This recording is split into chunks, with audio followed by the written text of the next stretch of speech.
Para petani di Ogan Komering Ulu Timur mengeluhkan harga jual jagung yang turun drastis pada awal musim panen sehingga membuat petani jagung merugi.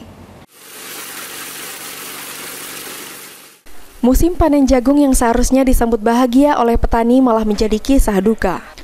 Pasalnya petani jagung yang mengharapkan untung besar pada saat panen malah mendapati kenyataan yang berbanding terbalik dengan harapan, di mana harga jual jagung mereka turun drastis dan keuntungan yang dihasilkan menipis bahkan cenderung merugi.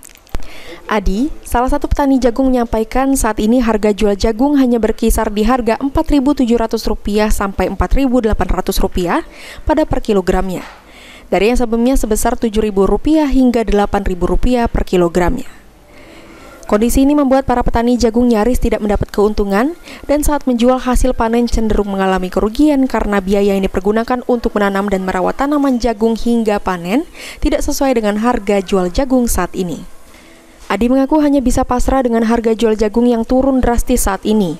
Dirinya hanya bisa berharap harga jual jagung dapat kembali normal sehingga petani jagung dapat memperoleh keuntungan seperti yang diharapkan.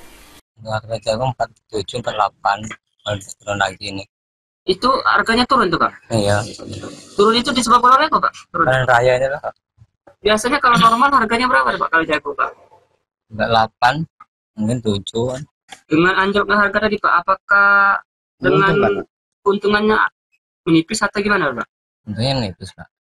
Elvanri Jeffriyadi, PAL TV.